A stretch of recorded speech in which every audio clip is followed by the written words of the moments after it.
Permíteme, por favor, compartir, estimado Ney, un pequeño vídeo que ha publicado el Ministerio de Economía y Finanzas porque se acaba de reunir hace unas horas. Claro que sí, claro que sí.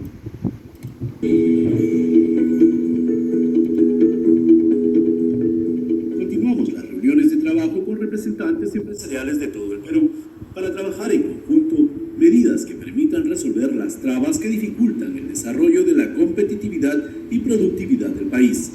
Ahí está, abrir un diálogo con los representantes de las cámaras de comercio de todas las regiones. Yo lo considero un paso muy importante, Ney. La verdad que esto es un gran mensaje para el sector privado, ¿no? Para que esté tranquilo, que aquí nada de estatizaciones, nada de chavismo, nada de esos, digamos, malos sueños que nos pintaban los de la prensa mermelera, sino que está yendo directo al grano. Vamos a apoyar la inversión privada. La inversión privada necesita reglas claras, necesita buena infraestructura, necesita buenas comunicaciones y el Estado va a apoyar. ¿Qué opinión le merece este breve comentario del economista, ministro de Economía, Pedro Franque, estimado? A mí me parece muy oportuno. Es más, lo hemos hablado muchas veces de que lo único que queda en este momento es concertar, porque es un momento difícil.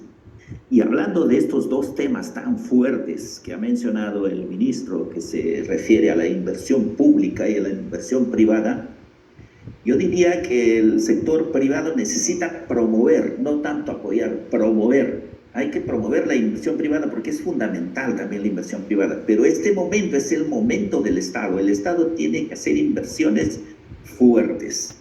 ¿Qué nos podría comentar, estimado Ney, sobre la volatilidad del dólar y sus implicancias? Porque este es el papel que directamente atañe pues al BCR, ¿no?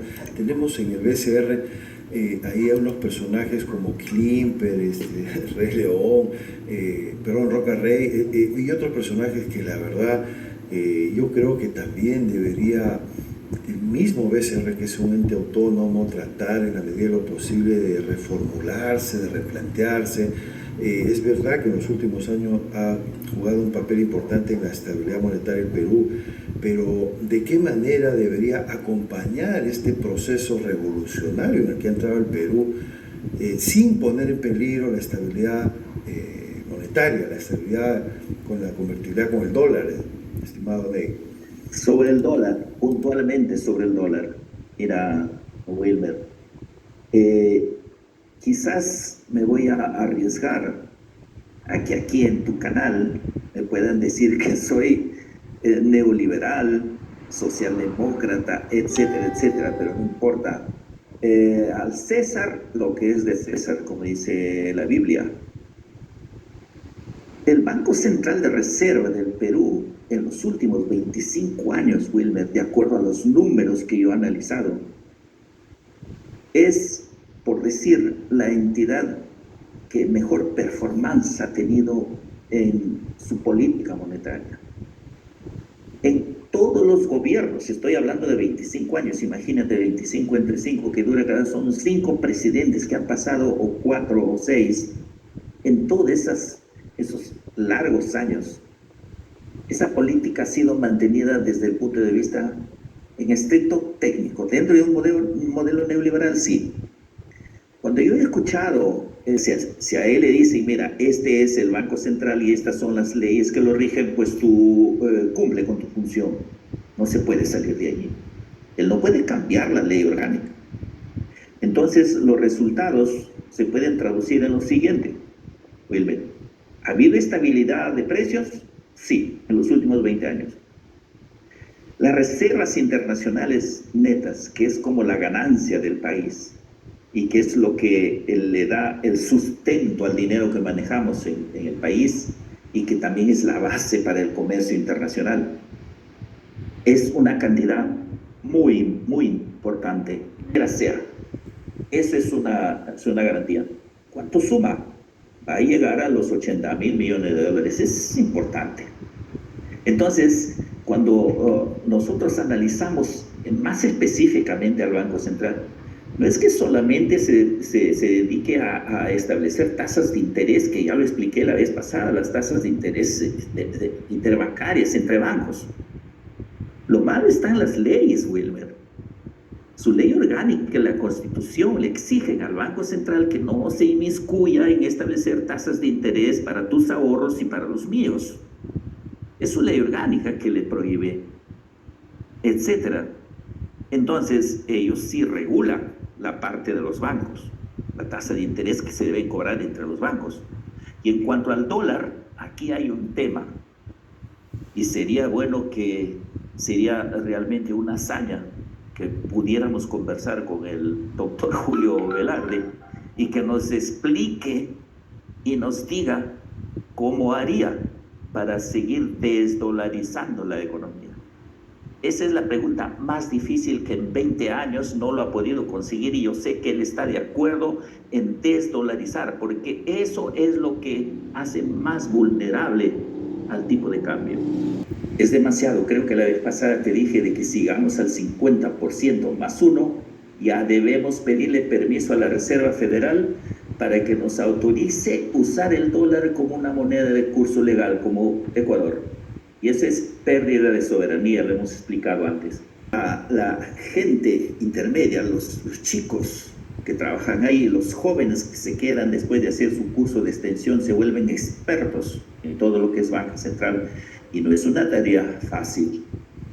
Y no nos olvidemos que el Banco Central también tiene la función de emitir el dinero que utilizamos, y lo tiene que hacer en cantidades de tal manera que no peligre la inflación.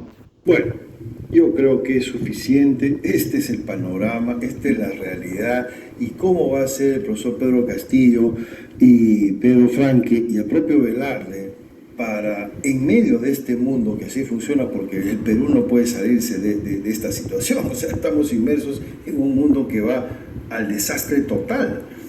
O sea, que el 90% de las transacciones sean pura especulación y que solo el 10% corresponde a la economía real. Perdona, Ney, pero esto hasta un niño de primaria lo entiende.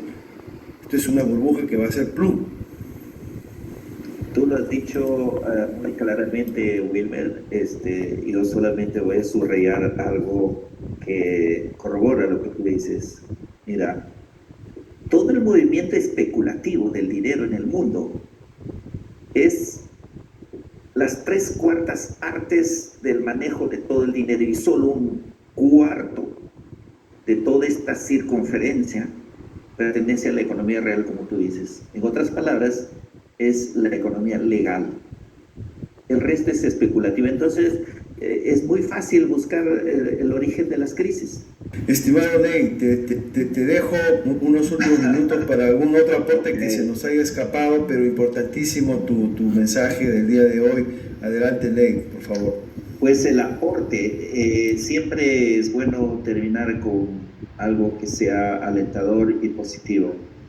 Estaba hablando de que para el final podríamos decir si el presidente en la perspectiva del futuro va a tener éxito en su gobierno desde el punto de vista económico, obviamente.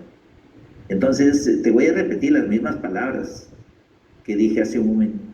Estamos en un momento extraordinario, aún a pesar de los efectos que ha tenido esta pandemia del COVID.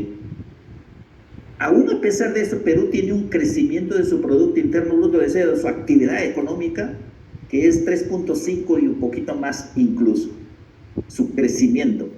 Y esto es importante, mira, Wilmer, porque no es un crecimiento aislado, es un crecimiento sincronizado con los países de la región y del mundo. O sea, el promedio de crecimiento del mundo también está en ese nivel. Entonces estamos en un momento muy interesante.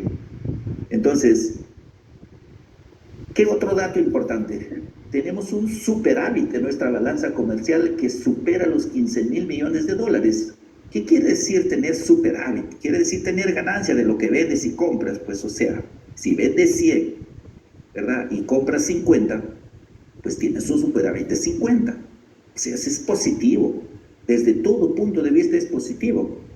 Solo que, aquí va la aclaración, como tú dijiste hace un rato, pero pues mientras no cambiemos las cosas, no podemos decir de otra manera.